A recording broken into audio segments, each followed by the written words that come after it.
Hello, I'm Annette Young and welcome to the 51%, a show about women reshaping our world. Coming up, we need to talk about Donald Trump, of course, and how the Republican presidential candidate's behaviour has made women's equality a hot-button issue.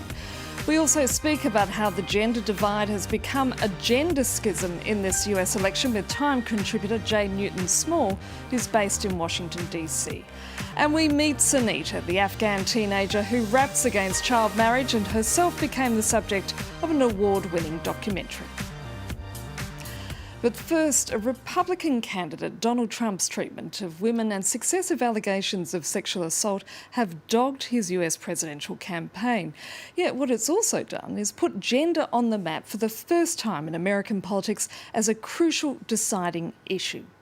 Some Republican women are even planning to vote for the Democrats' Hillary Clinton, while others say Trump's indiscretions are not going to sway their support for him. Diptyque Lajon and Gallagher Fenwick have more. Donald J. Trump. He's called women gold diggers, joked about dating his own daughter, said breastfeeding is disgusting, made crude remarks about Hillary Clinton's sex life on Twitter that were later taken down, and accused journalist Megyn Kelly of having her period after she asked him tough questions at the first Republican primary debate. But it was this hot mic moment from 2005 that could prove fatal to Trump's dreams of the White House. You know, I'm automatically attracted to beautiful. I just start kissing them. It's like a magnet. And when you're a star, they let you do it. You can do anything. Whatever you want. Grab them by the Following this came a series of sexual assault accusations, claims of groping, and most recently, allegations that Donald Trump ogled teenage beauty pageant contestants while they were changing in their dressing rooms. The Trump campaign has angrily denied the claims, but it has taken the electoral campaign to a new low and prompted calls for the Republican Party to dump Trump. Generally speaking, if you have so many women coming forward to speak about having been harassed by a gentleman, where there's smoke, there's fire. So I definitely think that he's somebody who should not be running for president of the United States. Trump's crass behavior has helped his rival Hillary Clinton, though. Throughout her campaign, she struggled to galvanize the support of women voters who see her as untrustworthy. I don't like everything about her, but who likes everything about any candidate? I don't think she's evil, and Donald just scares the hell out of me. It's not just the Democrats, though. Some Republican women say they will vote for Hillary Clinton next month. The movement is growing and more people are saying we should never have let this happen in the first place and we have to stop it now before Donald Trump is in the White House. Other voters say they're determined to continue campaigning for Trump. Women for Trump! And say they're not fazed by the allegations. No, because it's the news that's blowing it out of proportion.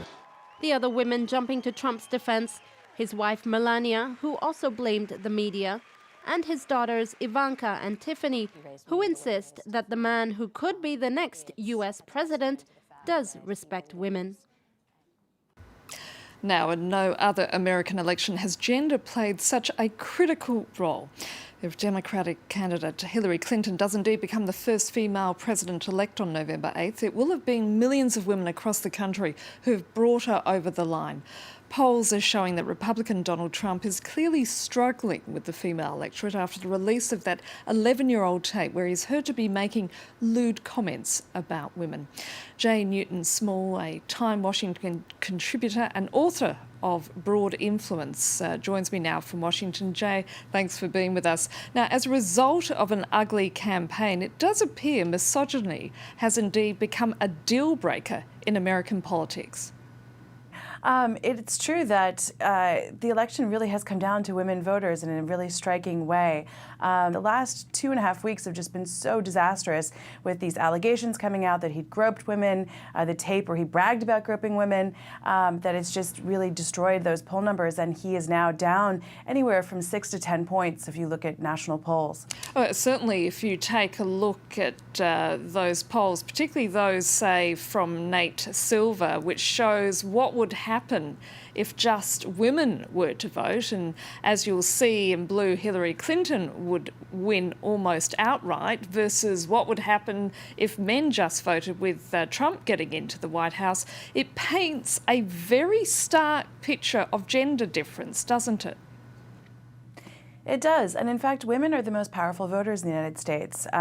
We have swung every election since Ronald Reagan. We tend to vote 10% more on average than men do in elections, and we make up already 53% of the electorate.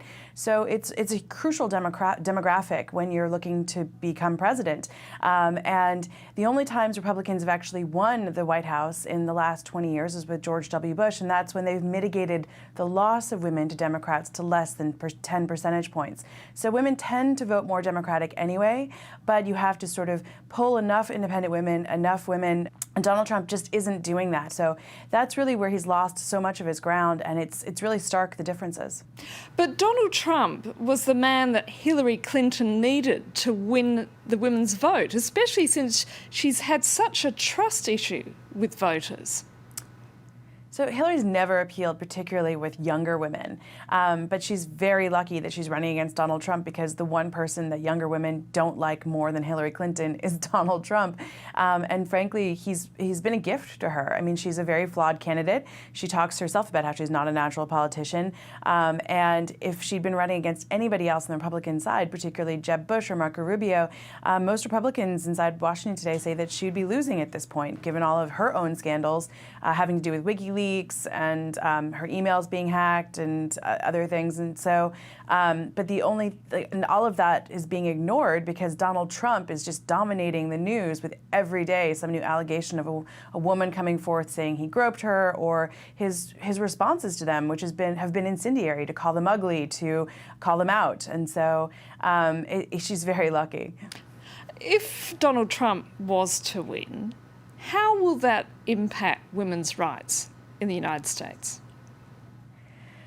I mean, you look at women's groups, you talk to women's groups, and it's they just view him as a step backwards. Yes, he has this platform with his daughter Ivanka, but it's not. I mean, it doesn't actually feel real. He never talks about it unless she's actually there. He never talks about it unless he has to sort of make a case about why he's appealing to women.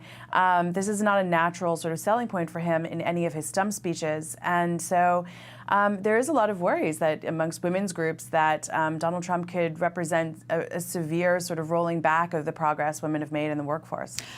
Conversely, if Hillary makes it to the White House, what is that going to mean for America?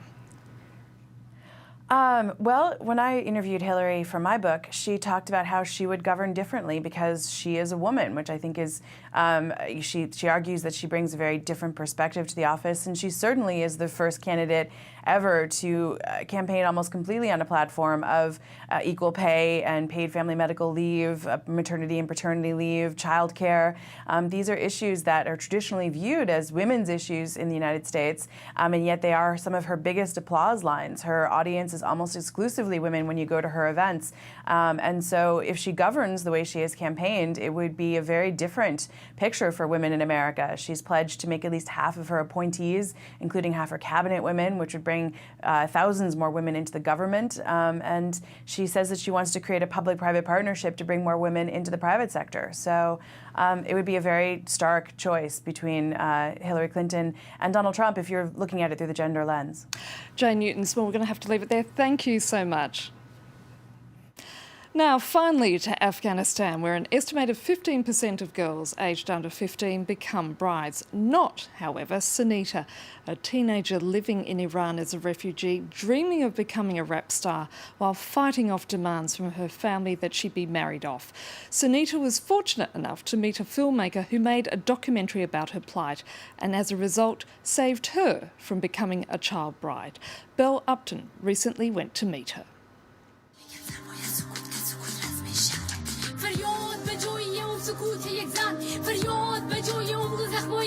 I am Sonita Alizadeh from Afghanistan, and I'm 19, and I'm a student, and I'm a rapper as well. Sonita is the subject of a documentary that's opened in Paris this week. It's made by an Iranian director and filmed in Iran, where Sunita's family fled when the Taliban arrived in Afghanistan. An undocumented migrant, Sonita had no access to education. She attended some classes at an NGO in Tehran and discovered a love for rap music.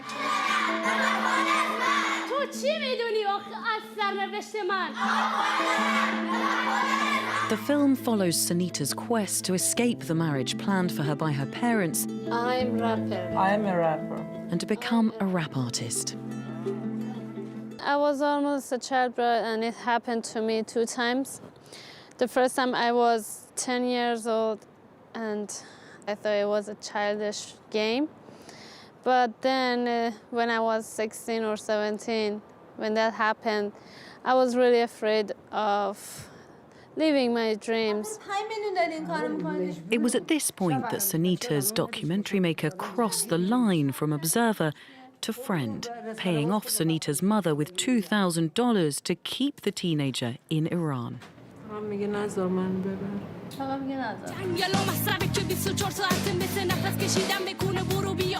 She raps about the war in Afghanistan, about being a refugee and a child worker, and especially about being female.